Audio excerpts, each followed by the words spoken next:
Good evening to everyone in the gallery and those joining us online this evening. My name is Councillor Mohammed Semra, Mayor of Maribyrnong Council, and I welcome everyone to the December 2025 Council meeting. I declare the meeting opened at 6:32 p.m. Maribyrnong City Council acknowledges the traditional custodians of the land and the Wurundjeri, Wurrung and Bunurong peoples of the Kulin Nation and pays its respect to their elders past, present and emerging.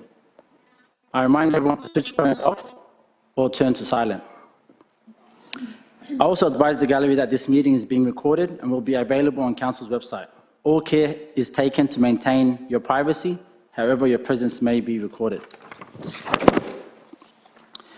In accordance with Council's governance rules, meetings may not be photographed, filmed or recorded without the consent of the Chief Executive Officer. Apologies and virtual attendance. As per Rule 72.3 of Council's governance rules, I wish to advise that Councillor Pradeep Tiwari and Councillor Elena Pereira are attending this meeting virtually. Councillor Tiwari and Councillor Pereira, can you please confirm that you can hear and see the meeting? Yep, I can hear and see. Thank you. Elena, can you hear and see the meeting? Yeah, I can hear and see the meeting. Thank you. I can confirm that we can hear and see you both. Please note that during voting for motions, we will request for you to indicate whether you are voting for or against a motion. Councillors, are there any leave of absence requests? No.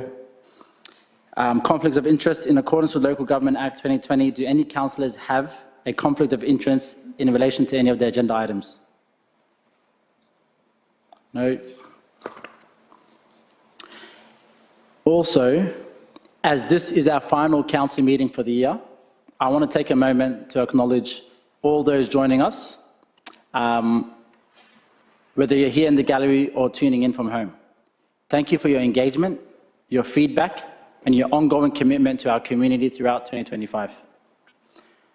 As we head into this festive season, I want to extend my warmest wishes to all our residents and families.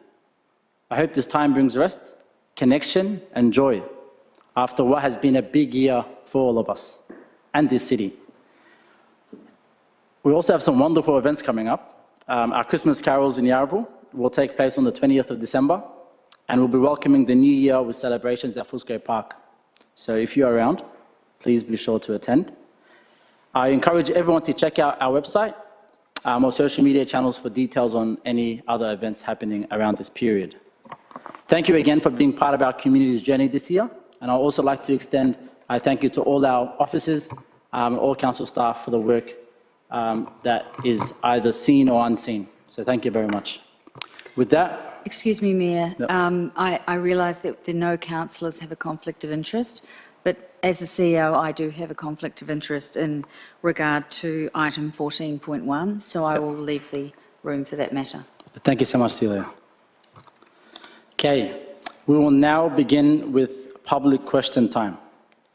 Public question time is managed in accordance with Council's governance rules. Members of the public can submit a maximum of 3 questions prior to the commencement of the meeting. I will now read out these questions. Question 1. Farhullah Yusuf asks the following questions.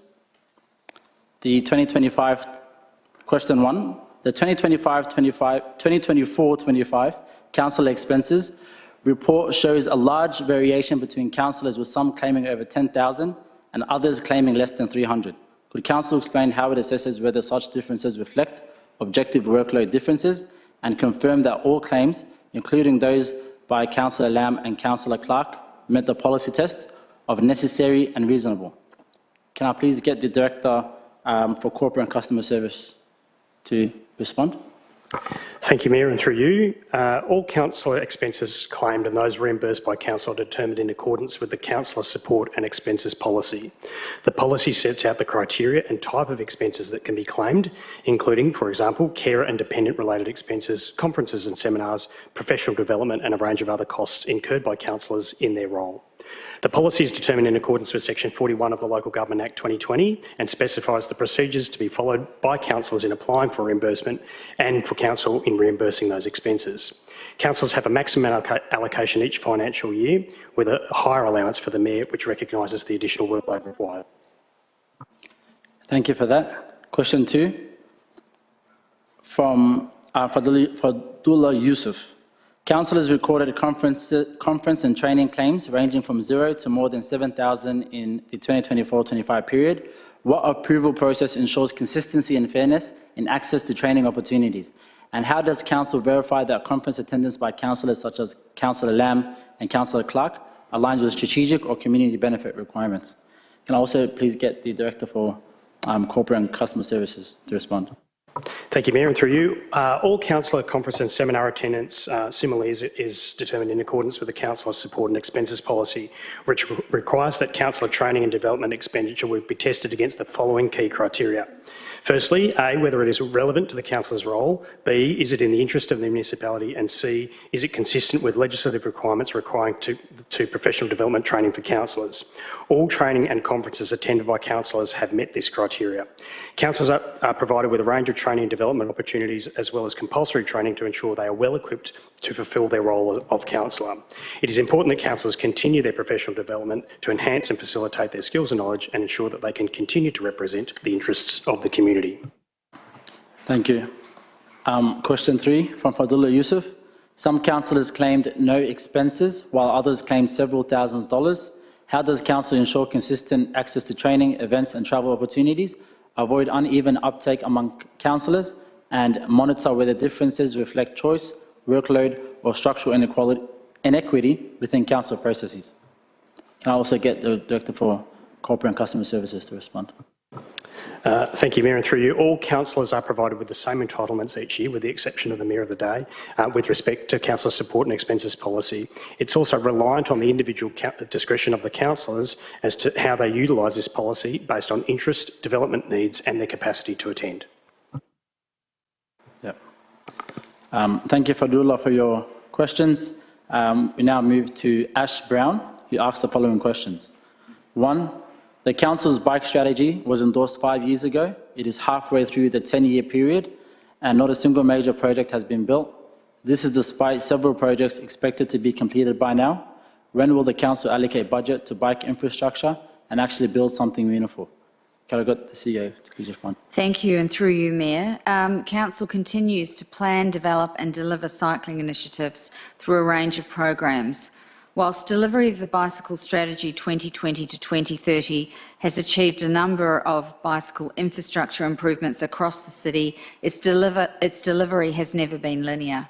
Some projects presented to Council for delivery did not proceed due to Council resolutions that did not align with this strategy. These factors, along with community feedback, have influenced project timelines. Further, the concurrent delivery of major state and federal government projects, including the Metro Tunnel, the Westgate Tunnel and the new Footscray Hospital, has necessitated the reallocation of resources and a period of assessment to understand their impacts on local transport networks before undertaking other local transport upgrades. And of course, our soon to be put out for consultation, our final consultation on our integrated transport plan will be the opportunity to address these issues. Yep. Thank you, Celia. Question 2 from Ash Brown. I recently asked the budget team about a claim of recent bike works completed. They informed me the project is on Geelong Road near Bunnings. The only thing I can see is 15 metres of painted lines at the intersection of the Southern Service Road with Williamstown Road. Is that it, or is there something else? Is that the major achievement of the Council for cycling this year? Can I also get the CEO to respond? And through you, the Mayor, and certainly there is, this is the start of a project. So we've progressed the detailed design for cycling works along Geelong Road, but there has been a delay in receiving approval from the Department of Transport and Planning. Stage 1 has been completed with a raised pedestrian crossing delivered on the southern side of the service road at Williamstown Road. Stage 2 will provide a shared user path along the northern side of the service road on Geelong Road, connecting cyclists to West Footscray Station. This stage is anticipated to be delivered in 2026. Thank you. Final question from Ash Brown. Will the integrated transport plan be released in 2025? Will the council finally build something after it's released? Or will it conduct further studies and reports? Can I also get CEO And through you, response? the Mayor, and the Council has been working on the integrated transport strategy all year, and we've done comprehensive community consultation, and there is still more to come because we really want to get this right. We expect to release the final community consultation paper for feedback in the first half of 2026. The updated strategy will include a 10-year action plan identifying priority strategic and physical cycling and active transport projects, along with the indicative delivery timelines. Each year, Council approves its capital budget, and it's intended that approved projects will proceed in that financial year. Some projects will need to be undertaken over multiple financial years, depending on the design process, the community consultation, and the final cost implications. Thank you, Celia. A question from Shifra Bluestein asked the following questions. 1, the council motion that voted in favour of the Security Guard Patrol program in July required community consultation to be undertaken by council throughout the 6-month program. Council has appointed the Planning Studio, a Sydney-based consultancy firm, to conduct research into community perception and satisfaction of the program. Why has council not conducted any surveys or community engagement or consultation itself, as required by the motion, since August, when the program began? Can I get the Director for Planning and Environment to respond? Thank you, Mayor, and through you. Engagement has been taking place since the program commenced, including baseline and midpoint intercept surveys, 2 separate safety focus groups, particularly with traders in the Little Africa Nicholson Street precinct, delivered in partnership with the Footscray Collective, a Your City, Your Voice page that has been open throughout the process to capture community feedback on the security program, and monthly engagement with nearly 20 local community service organisations, including Project Sunrise, Co-Health, Unison Housing, Bolton Clark, Western Health, Mercy Health, Salvation Army, that participate in the Maribyrnong Homelessness Response Group facilitated by Council. The evaluation is being delivered by an independent evaluator appointed by Council to ensure impartiality and credibility. The community engagement policy allows external consultants to act as Council's representatives for complex programs. Engagement activities are ongoing, supported monthly by reporting and a midpoint review. Thank you, Mike. Question 2 from Shifra. How much is council paying the Planning Studio to conduct this research? I'll also get Director for Planning and Environment to respond, please. Thank you, Mayor, and through you. How much council are paying is $10,000. The engagement and evaluation components have been procured in full compliance with Council's procurement policy. The engagement was managed under the appropriate threshold requirements, including obtaining a quote and issuing a purchase order, ensuring transparency and adherence to probity standards. Yep. Question 3 from Shifra. Will Council release the brief provided to the Planning Studio? Well, I'll ask this question first. Will Council release the brief provided to the Planning Studio so the community can understand how Council has framed the research questions and scope of the evaluation? Thank you, Mayor, and through you. Council officers have followed the direction of the motion passed by councillors on the 22nd of July in developing the evaluator's brief. Council will publish a summary of the evaluation framework and engagement scope, including key outcomes, indicators and survey themes such as perceptions of safety, amenity and human rights considerations. Proprietary or commercially sensitive details will be redacted under the procurement policy. A final independent evaluation report will also be made public at the end of the program. Yeah. Thank you, Mike. We have a question from Pierre Vero, asked the following questions. Now that Council through MAV has asked the state government to build out the strategic cycling corridor on roads that it maintains, can we expect Council to build out the strategic cycling corridors on streets that Council maintains? Can Council recommend a safe route for Maribyrnong residents to ride from Footscray, Western Footscray, Maidstone and Braybrook to ride on the new Valley? Yep. Mayor, through you. Oops, through you, Mayor. The strategic cycling corridors across the city are being reviewed as part of the development of the new integrated transport strategy. This includes consideration of infrastructure upgrades provided by the Westgate Tunnel project and recent government announcements on the Activity Centres program. The introduction of the Dixon Valloway and its connecting pedestrian and cycling links is expected to significantly influence cycling patterns throughout the municipality.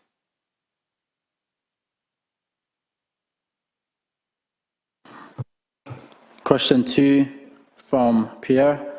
What effect has the 40-kilometre speed limit on Hopkins Street had on traffic speeds and volumes? I'll also get the CEO to respond. Through you, Mayor. The vehicle speeds on Hopkins Street, which I must just remind people is a state-managed arterial road, vary depending on location and direction of travel. Recent investigations show speeds tend to be highest near Joseph's Road, with 85th percentile speed peaking at 53 kilometres an hour in the eastbound direction and 48 kilometres an hour in the westbound direction. Thank you. We have another question from Brian Sanderson. In the last council meeting, the Director for Planning advised that no action had been taken to remove illegal roller doors in the Footscray CBD after Council's resolution earlier in the year to continue with enforcement. The answer was that other priorities had taken precedence. Can the Director outline what other activities took precedence over as they relate to planning enforcement and what the time frame is for removal of roller doors in the CBD? So, question for Mike. Thank you, Mayor, and through you. Thank you, Brian, for your interest in the Footscray CBD. Council has recently adopted the Footscray CBD Place Plan 2025-26, which sets out a clear strategy to improve safety, amenity and vibrancy in the precinct. As part of this plan, Council has appointed a dedicated Footscray revitalisation lead to coordinate actions and strengthen engagement with traders in the community. Already, we've delivered important wins, including increased cleaning and graffiti removal at height, lighting, a CCTV upgrade, a security program, and planning for public realm upgrades on key streets such as Nicholson, Barclay and Leeds. We're also activating spaces through events and creative initiatives like Creative Places and the recent Game On Footscray event in Madden Square to bring life back to the CBD and support local businesses. With regards to roller doors, at present, I cannot provide a set time frame for the removal of all roller doors, and it's unlikely that all roller doors will ever be removed entirely. Our approach focuses on encouraging improvements to the streetscape through planning controls and design guidelines, rather than mandating a complete removal. We appreciate your interest and will continue working with property owners to enhance the look and feel of the area over time. Thanks, Mike. And I'll just say Madden Square looks amazing. Councillors, with your consent, I wish to propose an extension to public question time for 15 minutes. Councillors? Yep. All right. Thank you, councillors. We'll continue now with public question time. We have question 2 from Brian Sanderson. Is council aware of the broken window theory? That one broken window will bring down the entire area, creating the perception of an unsafe space which leads to more broken windows, a perpetual cycle. Surely removal of roller doors is an easy fix in the CBD to increase the perception of safety. While we understand the desire to improve the streetscape and perception. What? Okay, yeah. Can I get Mike, please answer? Thank you, Mayor, and through you. While we understand the desire to improve the streetscape and perception of safety, the removal of roller doors is not as straightforward as it might seem. Removing them requires a concerted partnership approach between landowners, business operators and council. It can be effective, but is by no means an easy fix. Thanks, Mike. Question 3. Council has recently been asking its citizens how they move. What exactly is Council planning on doing with this data, and does it see gathering this data as core to its function? I'll also get Mike to respond. Thank you, Mayor, and through you. The recent How We Move survey is helping Council understand how people travel through Footscray. This information will guide improvements to walking, cycling and public transport connections, making the precinct safer and easier to navigate. It also supports the Footscray Structure Plan review, which is updating Council's long-term vision for the next 20+ years. The new structure plan will respond to major changes such as the new hospital and transport upgrades and ensure Footscray grows in a way that supports sustainable movement, renewed economic activity and livability. Yeah. Thanks, Mike. We have a question from Daryl Pitt. There is currently a confusing mismatch of signs at the corner of Joseph Road and Hopkins Street, indicating that both pedestrians and bikes have right-of-way when crossing Joseph Road. This being the case, why is the corner not simply configured, signposted and painted as a pedestrian crossing to make it easier and simpler for pedestrians, drivers and bike riders? The current configuration has led unnecessarily to multiple accidents, particularly accidents involving bike riders. Can I get the CEO to respond? And through you, Mayor, yes, Council is very aware of the issues for pedestrians, cyclists and vehicles using the corner of Joseph's Road and Hopkins Street. We have escalated this matter to DTP. We have been working with them on a design and they are considering the options to improve safety. So we expect improved works to occur, and I have said, Mayor, over coming months. I certainly hope that would be over coming weeks, but I need to say over coming months because we don't have a date as yet. Thanks, Celia. We have a question from Cleo Pitt. A council representative who was named, however will not be mentioned, visited Joseph Road, Footscray in October regarding the level of danger at the pedestrian crossing at the midpoint of Joseph Road. Reference number is 10114212. He agreed that the crossing needs to be modified to make it safer, possibly with speed humps, repainting, additional signage and narrowing of the crossing to make it more visible. Why have we not received an update regarding these changes, and when will action be taken to make this crossing safer? I'll get the CEO to respond. Mayor, perhaps could we have question 2 as well, because they're both related, and then I'll answer them all together. Yeah. The additional question is, major building works are taking place in Halstein Street, Footscray. While traffic controllers are present, drivers are more or less following their directions. Outside of these times, however, drivers are speeding through the Halstein Street pedestrian crossing when pedestrians are attempting to cross. This has resulted in several dangerous near misses. Part of the problem is that the poles for the solar-powered lights are directly in front of the pedestrian sign, partially obscuring the sign. Can Council investigate how to make this intersection safer? And through you, Mayor, Council certainly acknowledges the concerns raised at the October meeting with Council representatives with the Joseph's Road Precinct Action Group. As you will appreciate, time is required to investigate, design and procure this remedial works. This is in progress and one of a number of priority projects for the transport team. The midpoint crossing on Joseph's Road has been identified for improvements, and Council is currently looking at these options, including timing and coordination with other works. Council will provide updates in coming months once the scope and schedule of works are confirmed and a contractor appointed. All these things do take time. Other issues raised through community feedback, such as solar light placements, are under active investigation as part of Council's ongoing program of road safety improvements within the precinct. Thank you. And with that, I thank everyone that has submitted a question, and I can close public question time at 6:56 p.m. Councillors will now move to agenda item 6.1, confirmation of minutes. I call for a councillor to move a motion. Councillor Yengi. That council confirms the minutes of the council meeting 18 November 2025. I call for a councillor to second the motion. Councillor Lam. Yep.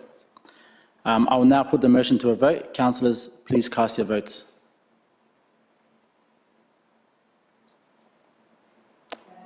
Yep. And thank you, both councillors on the screen have voted in favour. Yep. So just to confirm they've voted. The motion is carried. We'll now move to agenda item 6.2. Yep.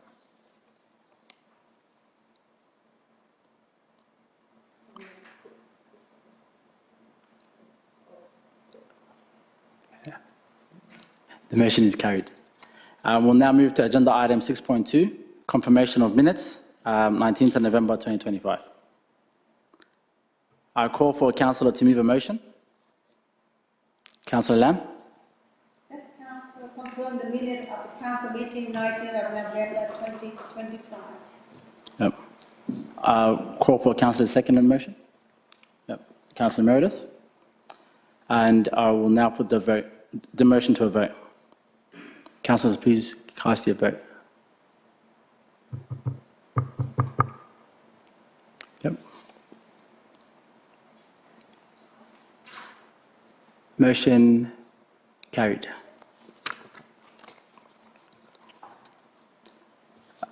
We'll now move to agenda item 7.1, World Humanistic Cities Network 2025 General Assembly, South Korea. Councillor Lam, attendance report. I'll call for a councillor to move a motion. Councillor Lam. That council received Councillor Cookland report from the World Humanistic City Network General Assembly 2025 South Korea. I'll call for a councillor to second the motion. Councillor Meredith. Are there any questions or points of clarification? Yep. Would the mover like to speak to the motion? Yes, please. I don't have a question, but could I? Yep, Councillor Tuari. Just wanted to remind Councillor Lam or other councillors, if you could just turn your mic on when speaking. Yep, Councillor Lam, can you turn your mic on? Yep, for those that are online.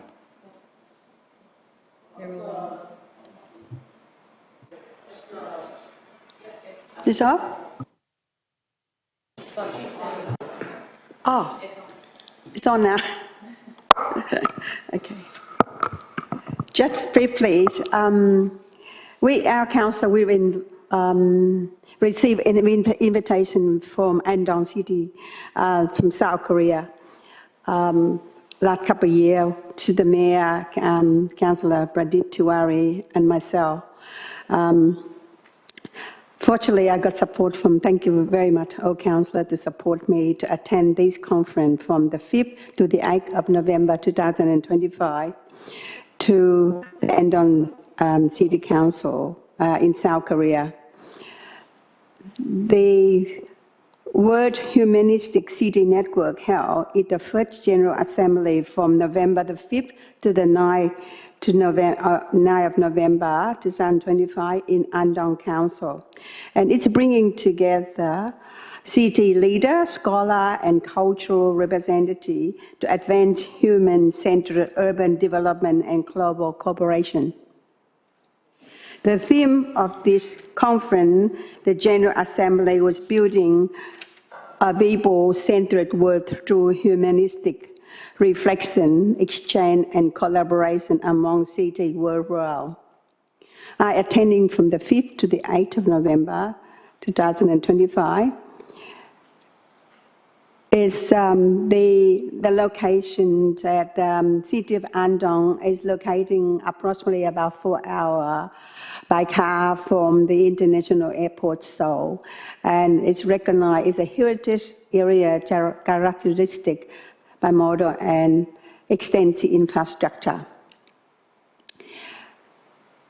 The part of the program that I joined with delegation from around the world, which they took us around for a short tour for a visit, that including the laboratories making the vaccine, including COVID vaccine as well, and also how the wholesale, the fish market, the fruit, how do they do that in life for the, in the market, that they have an auction, even the fruit, they still have an auction as well. It's a part of the program. I joined the delegating from around the world on the several organizing visits including that I just mentioned during the visit. They show that how the business operate, and there are a number of youth leaders also do volunteer as well. During the conference, I had an opportunity to participate as a panel member and interview the mayor of the Dagupan, the city of the Philippines, Councillor Belen Fernanda, and her keynote speaker is about family first. It's including the governance and the humanistic leadership in Dagupan city in the Philippines. So she outlined that her initiatives is implemented under her leadership to supporting people with disability, a single parent, young people through the scholarship program. And looking at why I thought that we in Maribyrnong Council, we do have similar, a little bit different, but we do have like community grant to supporting a local and community when they need it, to supporting the community. She also mentioned that her door is open for the resident come and see her in the office. And I look at it myself as a past former mayor and other current mayor, that we do have like meet the mayor monthly. So that for them it's a similar but different to us like that. Fortunately, I was able to share some information with delegation about the Maribyrnong's ongoing relationship with Korean community, including memorial located in the Quarry Park in Fuchray, which is regularly visiting by the Korean Council General and the ambassador from Canberra come for visit sort of like yearly, and other guests as well. So they really thankfully that we are working together with the Korean community and for that. So it's in general, it's a very positive conference. We see that a lot of volunteers put together with a lot of time and effort together to make the conference successful. I would also like to thank you, the mayor of the city of Andong City, that the mayor Won Ji Chang of the Andong City and Republic of Korea for their kindness, support during I would stay in Korea, and with their support and their hospitality, I would like to thank you so much for their support and for me during the conference, for their hospitality. And also with their volunteer, the committee management also as well. That's all for me. Thank you. If you have any questions, happy to answer. Thank you, Councillor Lam. Would the seconder like to speak to the motion? Formally seconded. Would any other councillor like to speak to the motion? I will now put the motion to a vote. Councillors, please cast your vote. Can I get Councillor Tiwari and Councillor Pereira to just say if you're for or against, just because those virtually cannot, those joining us virtually cannot see you. For. For. Yep. I declare the motion carried.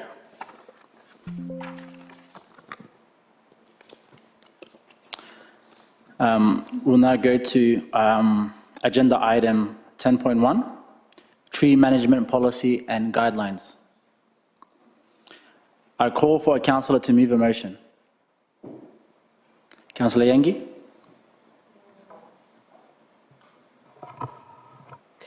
That council note the community feedback on the draft tree management policy and guidelines shown at attachment 2 and endorse the tree management policy shown at attachment 1.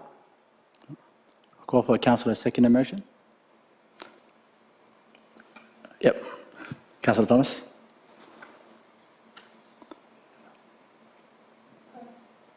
Formally seconded. Yep. Are there any questions?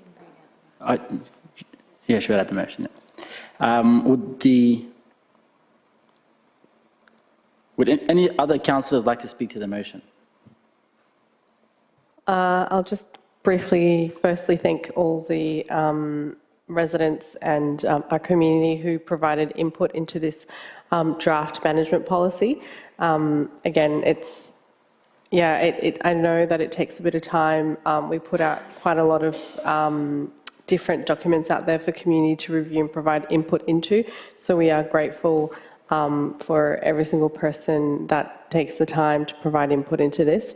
The tree management policy, it's quite extensive and hopefully will provide a bit more of a guide for community who are interested in understanding more about how we approach,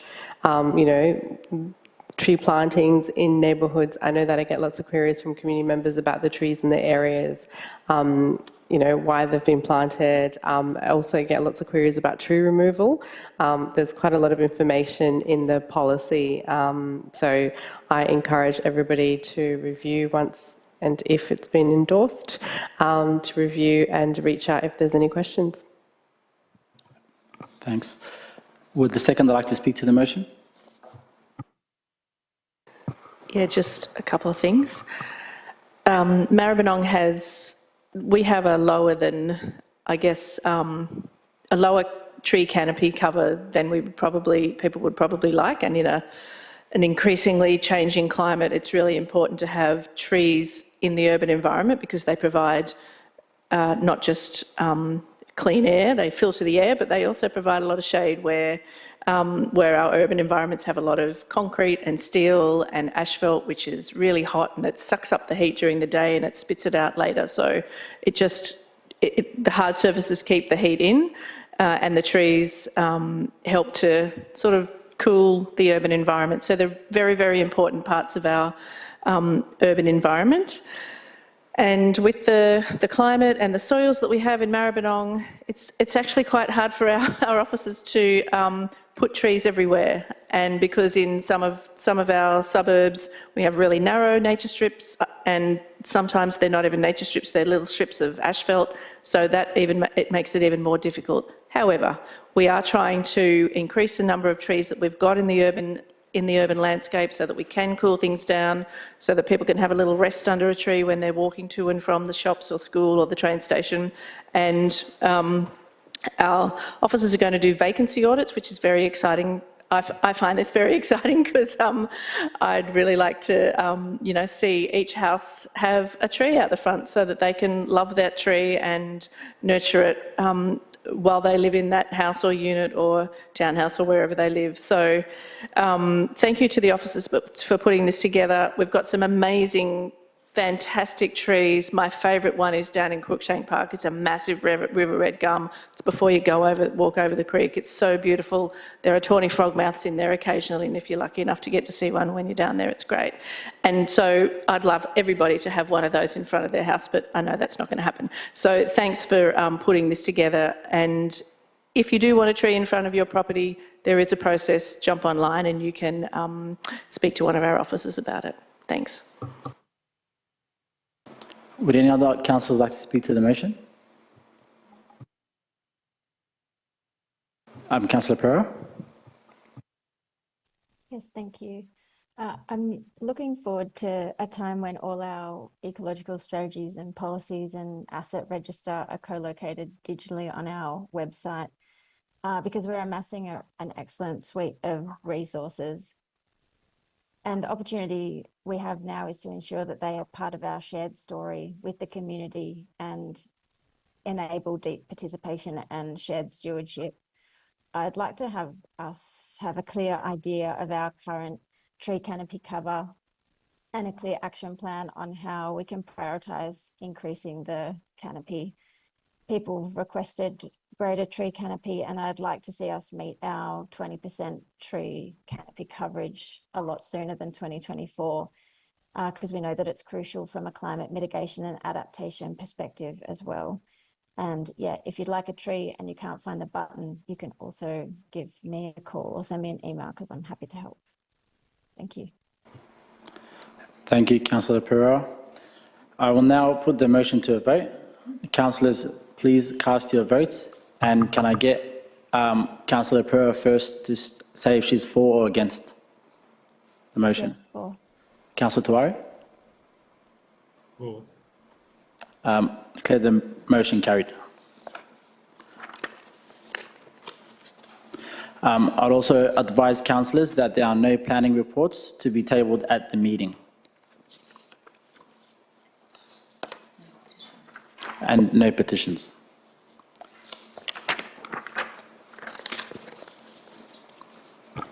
We'll now move to agenda item 10.2, Nature Plan.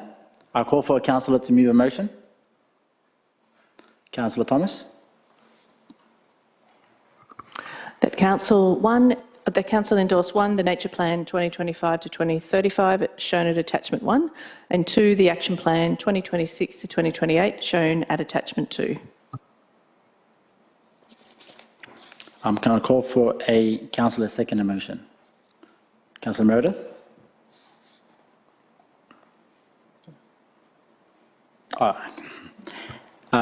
Would the mover like to speak to the motion? Yeah, I'll say a few words. Thank you. Probably knew I would. The Nature Plan is an important addition to the many plans and strategies that council has developed on behalf of the community.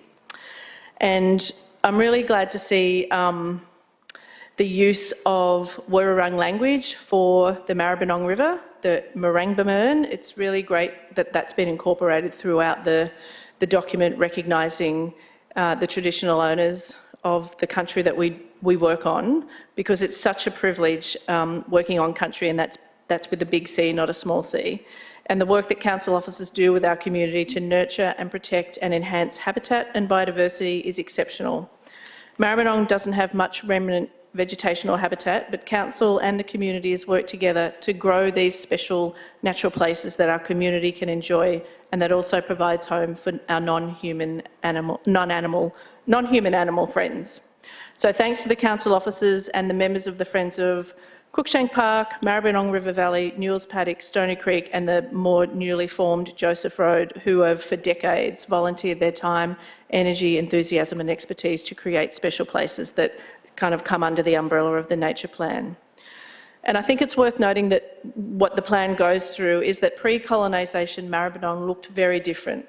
We had grassy plains all the way to the South Australian border.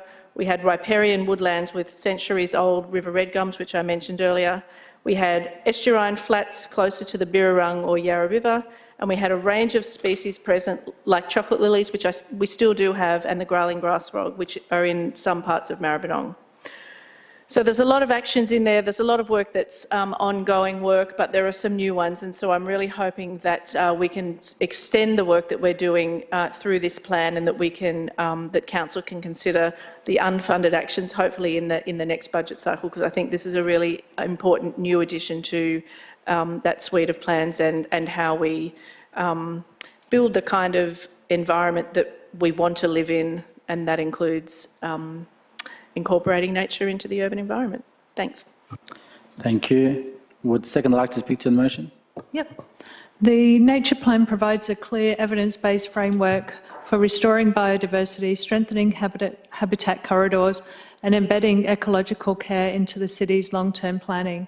The plan recognises that not much of the original vegetation remains and responds with practical, achievable actions to conserve what is left while regenerating degraded areas.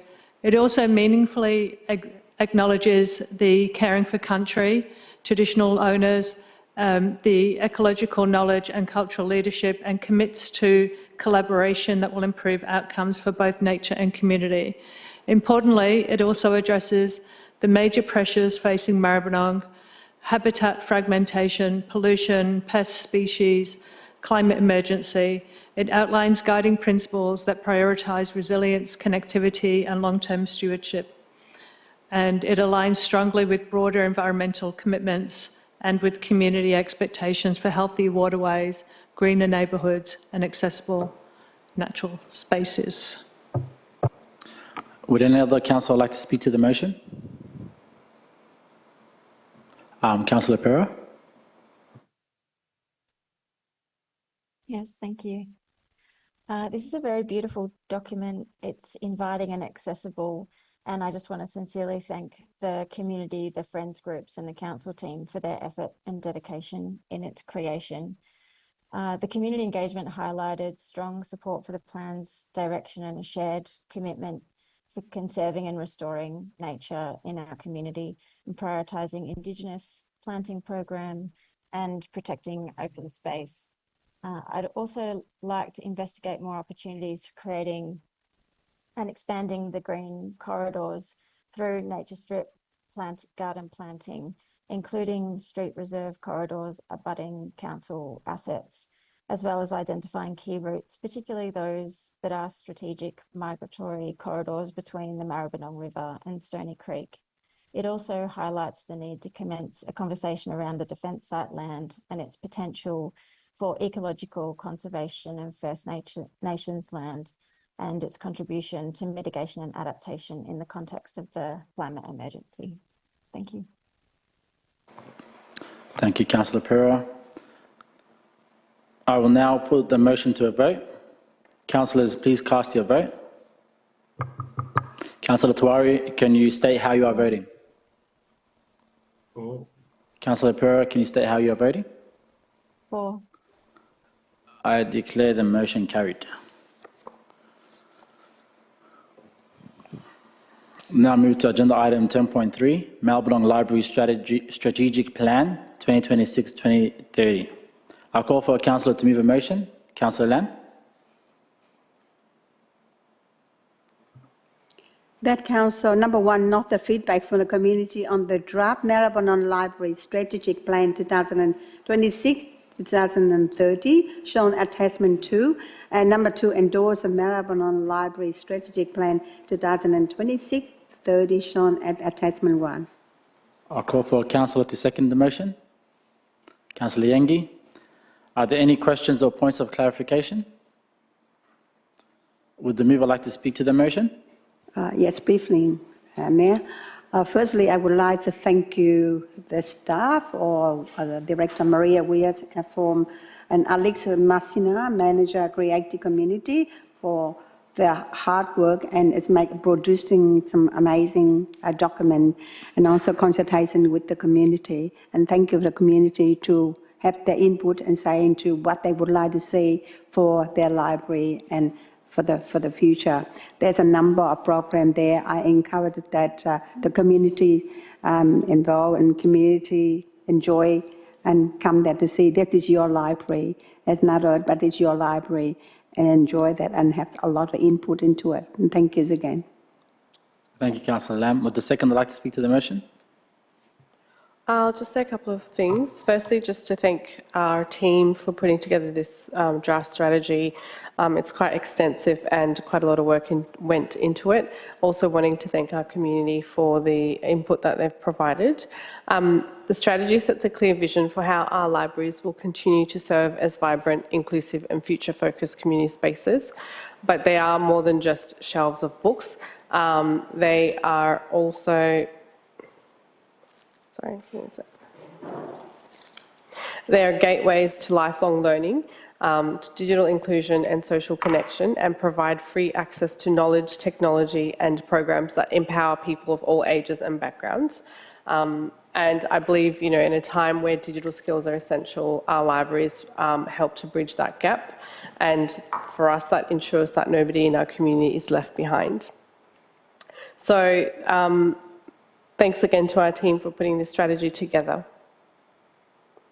Thanks, Councillor Yengi. Would any other councillors like to speak to the motion? Councillor Thomas?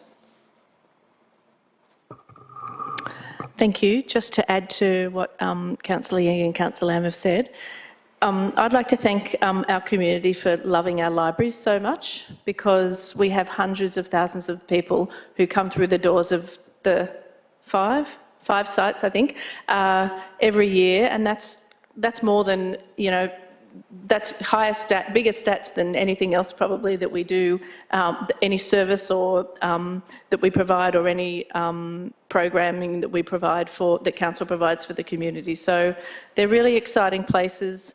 And what I really like about this plan is that it's concise, for one. And if anybody wants to sort of understand the plan in a nutshell, go to page 13 of the document, because it's our plan on a page. And it's got, I think another thing I really like about this plan is that it sort of encompasses in one plan many of the things that council is, or many of the things that we try to achieve with and for our community. It's about belonging, it's about connecting, it's about creating experiences and treating people with, you know, dignity, empathy and courtesy, embracing challenge and acting ethically. So it's a really sort of, it's a one-stop shop for how council wants to work with its community and how council wants to support its community. And of course, the indicators in there are all about doing more for people, for connecting, bringing more people through, having more visitors, inspiring more people. So yes, I'd like to echo the other councillors' thanks to our council staff who put this together, because I think it's a really wonderful document. And when we see that the programs that run through the library, when participants report back on those, 95% of them say they've gained knowledge or skills or developed confidence or felt more connected to the community by being involved in one of those programs. And, you know, we don't see those kind of statistics every day. And so that just goes to show just how valuable the libraries are to our community. Thanks, everybody. Thank you, Councillor Thomas. Would anyone else like to speak to the motion? I will now put the motion to a vote. Councillors, please vote. Councillor Tuari, can you indicate how you'll be voting? For. Councillor Pereira, can you indicate how you would be voting? For. I declare the motion carried. We'll move to agenda item 10.4, Yarraville Level Crossing Closure Project Update. I'll call for a councillor to move a motion. Councillor Thomas. Sorry. That Council 1 note that the state government has brought the timeline for the closure of Anderson Street level crossing forward to 2029 and undertaken community consultation between 31 October to 30 November 2025. 2, adopt the following key directions for the development of the future Yarraville level crossing position paper. Protect heritage and identity, support business and economy, safe and sustainable movement, enhanced public spaces, more greening and shade. And 3, receive a future report for the adoption of Yarraville level crossing closure position paper that will guide council's advocacy to the state government. Call for a councillor to second the motion. Councillor Meredith. Would the seconder like to speak to the motion? Would the mover like to speak to the motion? Good choice. Yeah, look, I think our officers have, picking those 5 key directions, I think they've really, they've focused on, in my view, the right 5. People love that area of Yarraville village, and every time I walk past there's someone sitting on either side under the shade, having a chat with someone else, or just having a cool drink, or hanging out with their kids, or showing their kids how to ride a bike. Even though it's a very confined space, there's always stuff happening. It's a thriving economic area. It brings so many people into our municipality, and that's really important. And but we want people to be able to move around there safely and you know, get in and out of the village safely as well, you know, when they're crossing the train line. So yes, I definitely support the direction that the officers have chosen to sort of focus on. Thanks. Thanks, Councillor Thomas. Would the seconder like to speak to the motion? Yep, just briefly, thank you.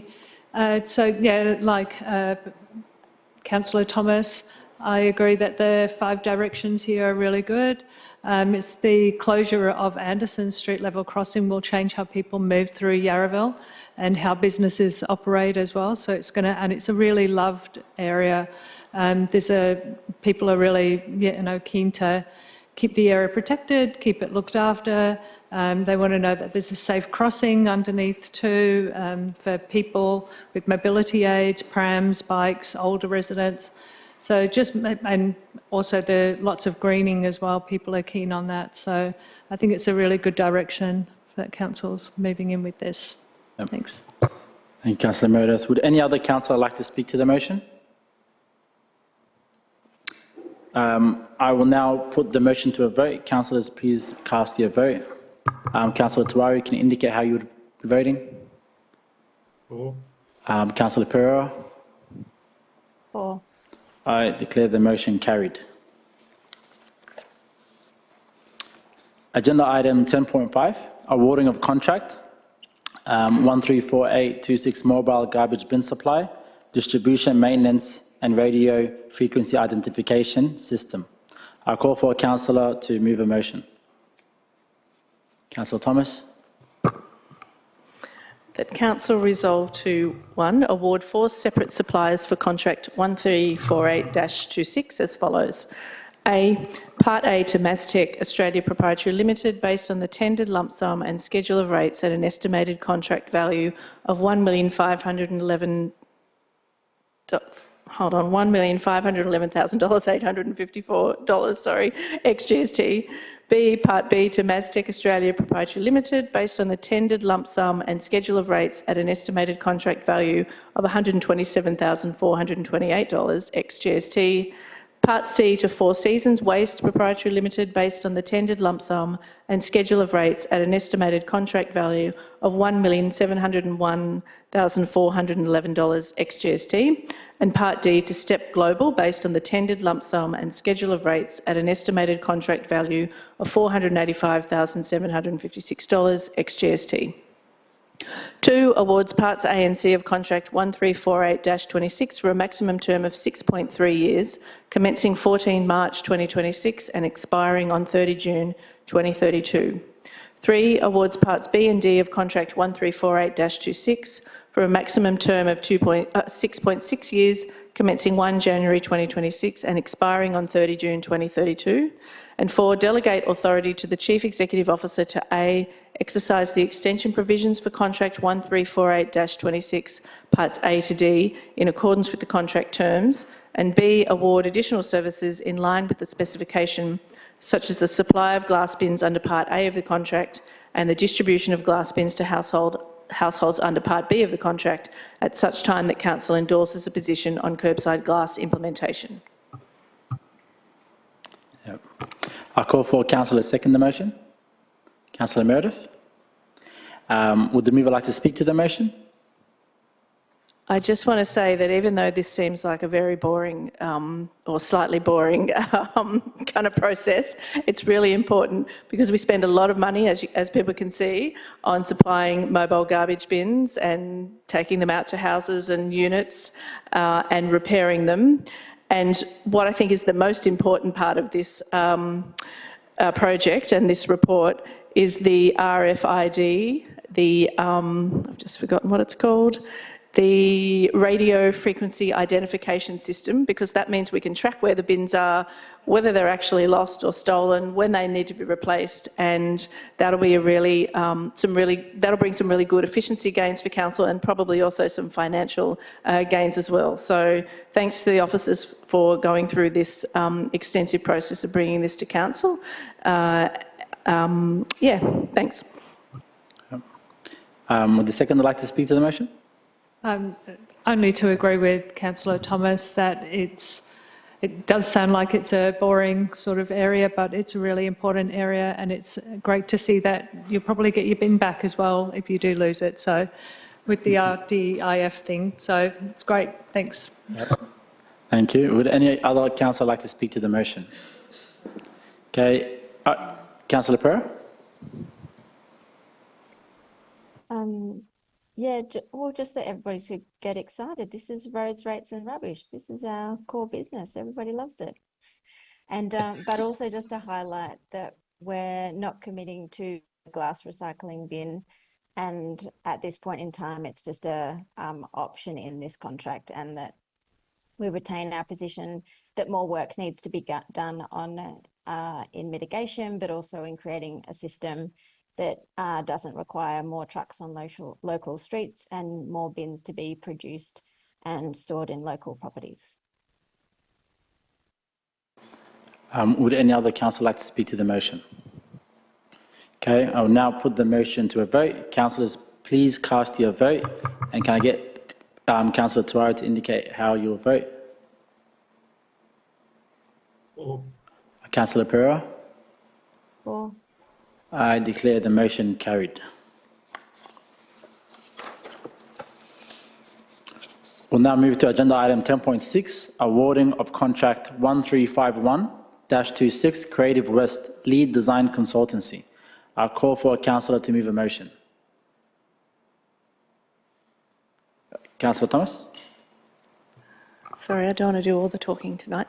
That Council 1 awards contract number 1351-26, Creative West Lead Design Consultancy to Architectus Australia Proprietary Limited for the total contract sum of $3,582,500, excluding GST, for separable portion 1 design phase 1 to 5. 2, authorises the Chief Executive Officer to execute contract number 1351-26, Creative West Lead Design Consultancy, separable portion 1 design phase 1 to 5, to Architectus Australia Proprietary Limited for the total contract sum of $3,582,500, excluding GST. 3, authorises the Chief Executive Officer to approve any and all variations within this contract. 4, authorises the Chief Executive Officer to approve the inclusion of separable portion 1 delivery phase 6 to 9 for the indicative amount of $1,939,214 if delivery funding is secured. Authorises the Chief Executive Officer to approve the inclusion of separable portion 2 design phase 1 to 5 for the lump sum of $416,765, excluding GST, in the event that basement car park is not feasible. And 6, notes the funding commitment as part of 2026-2027 Capital Works Program. Yep. Can I get a councillor to second the motion? Councillor Yengi? Are there any questions or points of clarification? Would the mover like to speak to the motion? Formally moved. Would the seconder like to speak to the motion? Just to say that I'm super excited that we've reached this point and looking forward to seeing the product. Yep. Would any other councillor like to speak to the motion? Then I might reiterate what you just said. It is an exciting project, and it is a city revitalisation project in the heart of Footscray.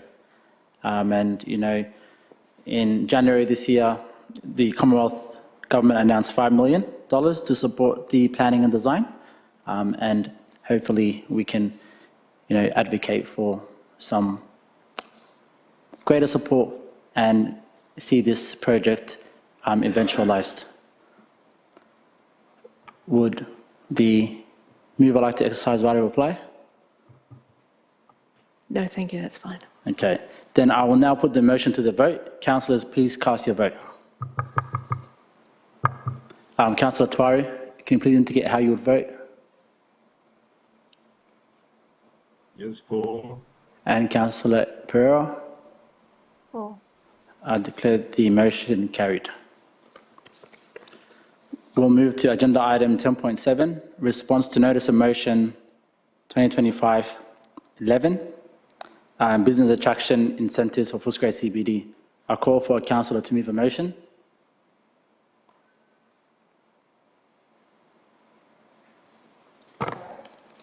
Councillor Yengi?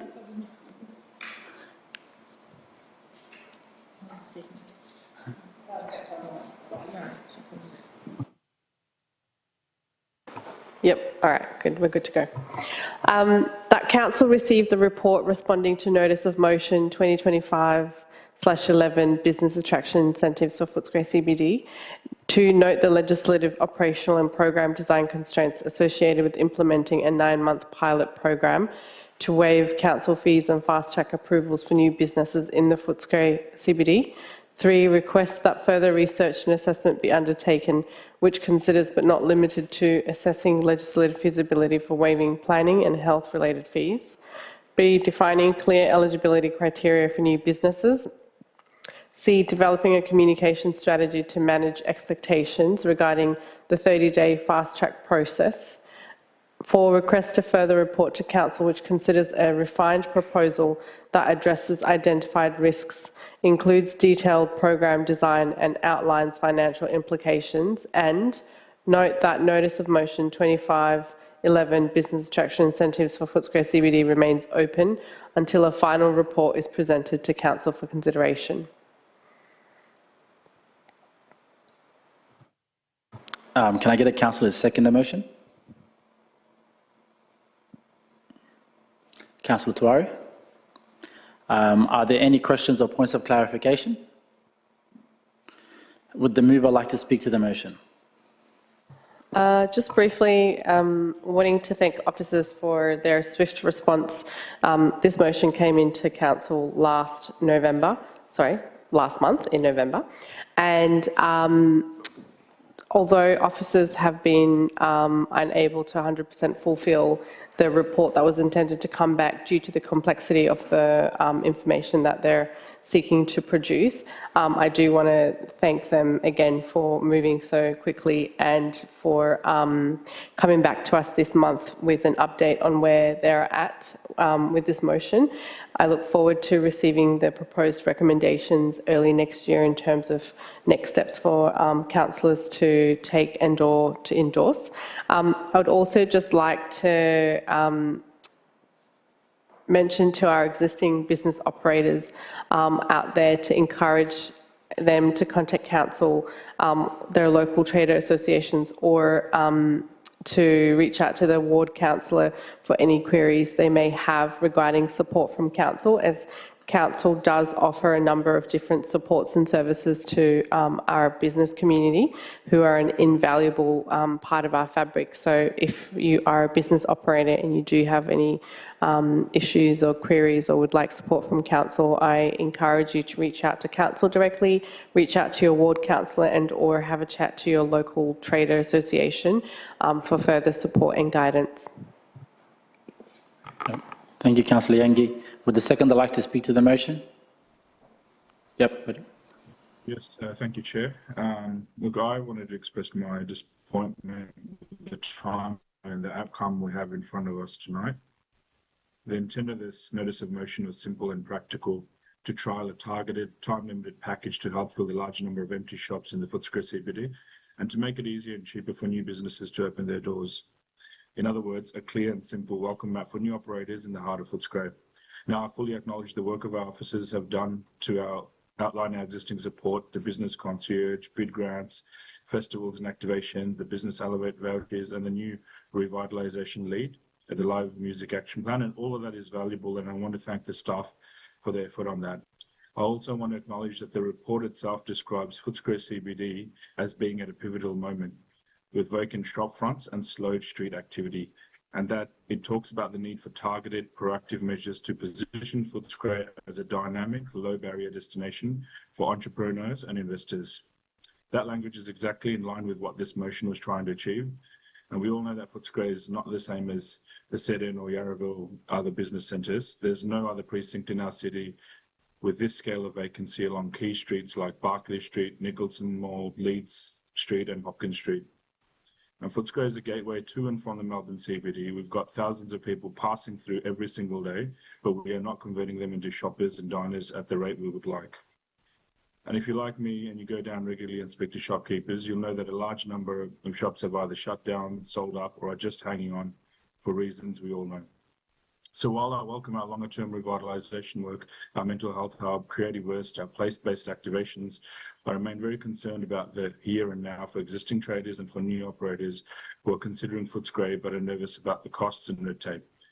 That's the reason for my disappointment, that rather than bringing back an implementable pilot timeline tonight, the recommendation is essentially to note the constraints, undertake further research and assessment, and bring back a refined proposal back to council sometime next year. In practical terms, that means that this report might not come back, that might come back in February or beyond, and if it's supported, may not be implemented till March, April or further. In the meantime, we'll go through another Christmas and New Year period, and this is a period where many businesses actually choose to start to expand without having this simple targeted pilot in place. I understand the report says there are legislative questions about planning and health fees, and I absolutely respect the need to be compliant. I also understand there are operational risks in promising 30-day timeframes for complex or incomplete applications, and I do understand the need for clear eligibility criteria to avoid confusion. But given the relatively modest financial exposure identified in this report, around $70,000 in a foregone income, and given that the report itself acknowledges that straightforward planning and health applications can already be comfortably approved within 30 days, I'd hope for a more expedited solution-focused response. I say all of this respectfully but firmly because the timing now matters just as much as the design of the program. I remain committed to working with officers in a lawful, clear and workable scheme, and I look forward to receiving the refined proposal as soon as possible in the new year, with a view to getting practical support on the ground for both existing businesses and new businesses in Footscray CBD. Thank you, Chair. Thank you, Councillor Tawari. Would any other councillor like to speak to the motion? Councillor Thomas. Thanks. Yeah, just echoing a bit of what Councillor Yengi said, you know, councillors do understand that businesses across our municipality and community are feeling the pinch, and they have been for a little while. And in terms of the report, I think the recommendations from officers is a good approach. It's a large piece of work with potential resourcing and budget implications, not just for the Footscray area, but it has implications right across the municipality. And given the proposal doesn't have any strategic basis in the council plan or the very recently approved Footscray Revitalisation Plan, a lot more needs to be done to understand the full implications of a proposal like this. And these sorts of proposals are best undertaken and examined in the context of a strategic approach where resourcing and budget levels can be fully explored. There are a number of risks associated with this, and not least of all, other trading areas asking for the same, as well as those outlined extensively in this officer report. So with council officers meeting the response timeframes for environmental health and local laws and planning permits except where complex issues are present or not all information is provided, shifting straight to fast tracking seems a little unnecessary to me and may create unrealistic expectations within our business community. Creating policy on the run can create unforeseen challenges for council and the community, and I'd like to see council gather all of the information needed to make decisions such as this before we go any further. Thank you, Councillor Thomas. Would any other councillor like to speak to the motion? I will now put the motion to a vote. Councillors, please cast your vote. Councillor Pereira, can you please indicate how you're voting? For. Councillor Tawari? For. I declare the... Oh, yeah. I did it. I declare the motion carried.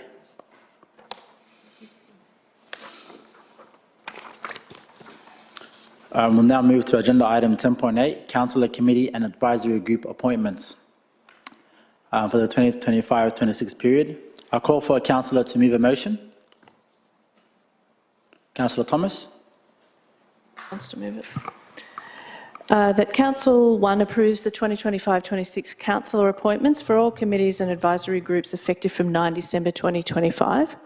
A, Councillor Samantha Meredith as chairperson and Councillor Cook Lamb as deputy chairperson to the Active and Healthy Ageing Advisory Committee. B, Councillor Susan Yengi as chairperson to the Arts Advisory Committee. C, Councillor Elena Pereira as representative to the Brooklyn Community Reference Group. D, the Mayor and Councillor Pradeep Tiwari as representatives to the Business, Economic Development and Innovation Advisory Panel. E, the Mayor ex officio, Councillor Cook Lamb, Councillor Elena Pereira and Councillor Pradeep Tiwari as members to the Civic Awards Judging Panel Advisory Committee. F, the Mayor as chairperson and Councillor Bernadette Thomas as representative to the Climate Emergency Advisory Committee. G, Councillor Pradeep Tiwari as chairperson and Councillor Samantha Meredith as deputy chairperson to the Disability Advisory Committee. H, Councillor Bernadette Thomas as chairperson and Councillor Elena Pereira as deputy chairperson to the First Nations Advisory Committee.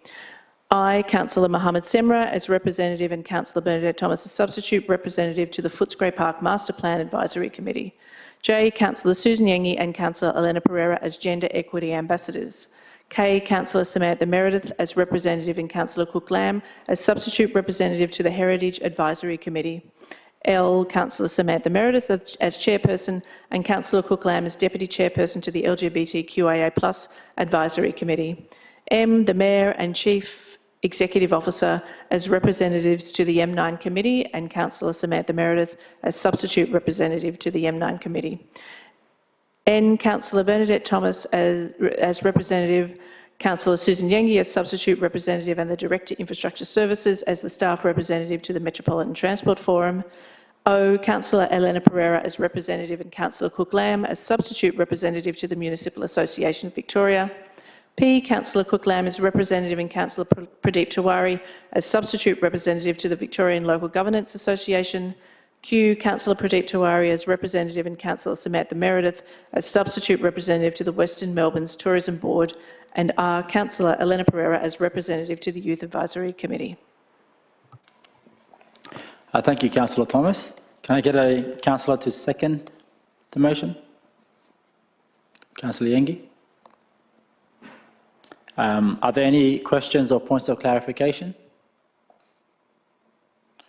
Would the mover like to speak to the motion? Formally moved. Would the seconder like to speak to the motion?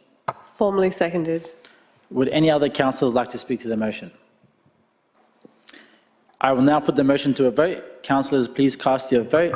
Can I get Councillor Tiwari to please let us know how you're voting? For. And Councillor Pereira? For. I will declare the motion carried. We'll now move to agenda item 10.9, future Footscray Steering Group appointments. I call for a councillor to move a motion. Councillor Thomas.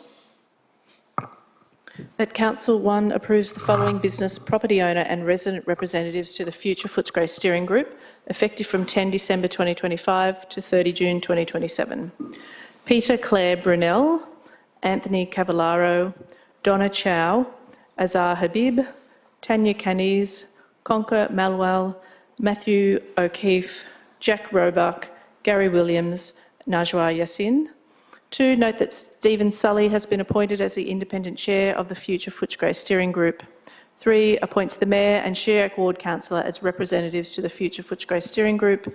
And 4, note that all other positions on the future Footscray Steering Group will be appointed via a letter from the Chief Executive Officer in accordance with the terms of reference. I call for a councillor to second the motion. Councillor Meredith. Are there any questions or points of clarification? Would the mover like to speak to the motion? Just briefly, just to say that, just a reminder for people, I guess, that Council has now taken over sort of the leadership of the future Footscray Steering Group. So this next, our next meeting will be the first meeting where Council is sort of taking carriage of it. Council's run the expression of interest process. We've got a diverse group of community and business and other state government and key agency representatives on the group, up to 20 members. And as the Shearock Ward Councillor, I'm looking forward to working with everybody on progressing the work under the future Footscray banner. Thank you, Councillor Thomas. Would the seconder like to speak to the motion? Yeah, that's me. Just briefly, the purpose of establishing the future Footscray Steering Committee was to support Footscray's revitalisation and in a coordinated and strategic way.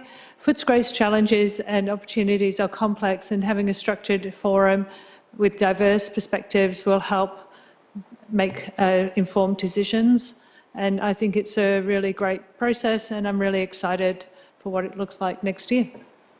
Thank you, Councillor Meredith. Would any other councillor like to speak to the motion? I will now put the motion to a vote. Councillors, please cast your vote. Councillor Pereira, can you please let us know how you're voting? For. Councillor Tuari? For. I declare the motion carried. We'll now move to agenda item 10.1, Governance Report, November 2025. I'll call for a councillor to move a motion. Councillor Lam?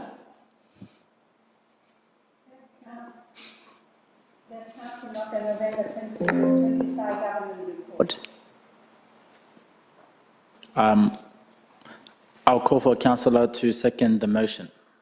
Councillor Meredith? Are there any questions or points of clarification? Would the mover like to speak to the motion?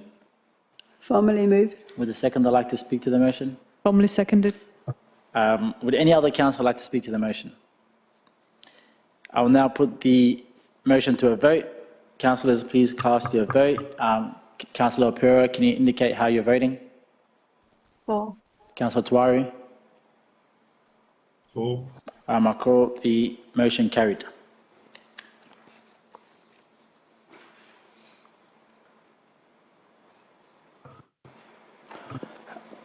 We'll now move to councillor question time. Councillor question time is managed in accordance with councillors' governance rules.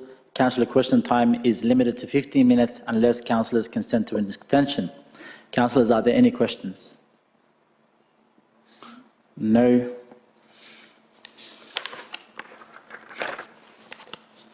Councillors, are there any items of urgent business? No. Consideration of confidential business. We now move to confidential business. There are two matters of confidential business for consideration during this evening's council meeting. During consideration of these matters, the council meeting will be closed in accordance with the provisions of the Local Government Act.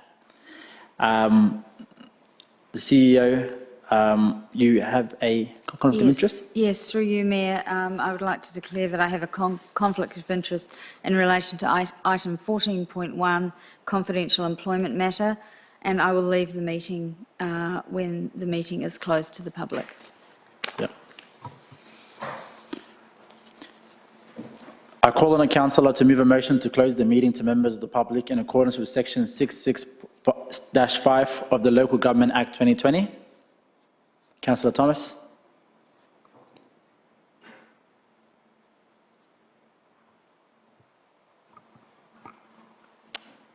That council, in accordance with section 66(5) of the Local Government Act 2020, closed the meeting to members of the public at 7:54 p.m. to consider 1.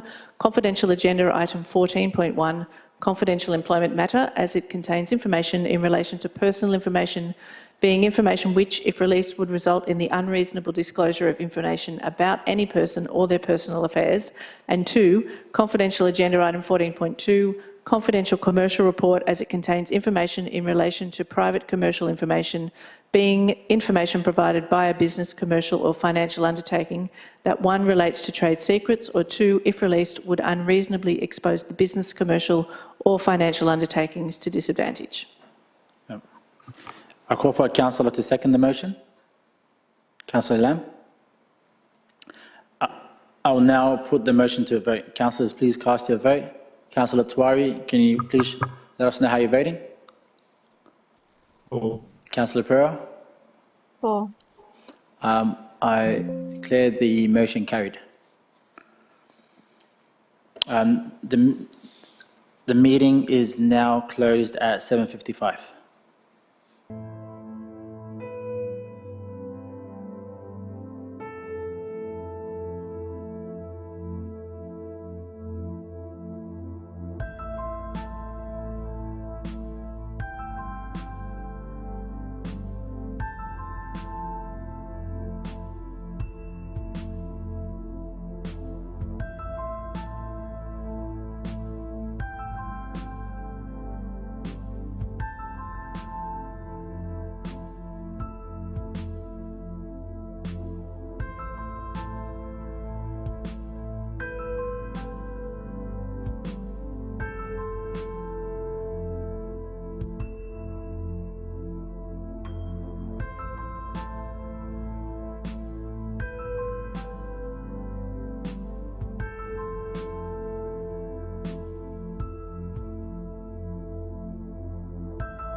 I thank you for those that have rejoined us. Advise that in accordance with the confidential resolutions, no part of the reports or the resolution are to be released to the public. With that being said, that completes today's meeting. I declare the meeting closed at 8:08 p.m. Thank you.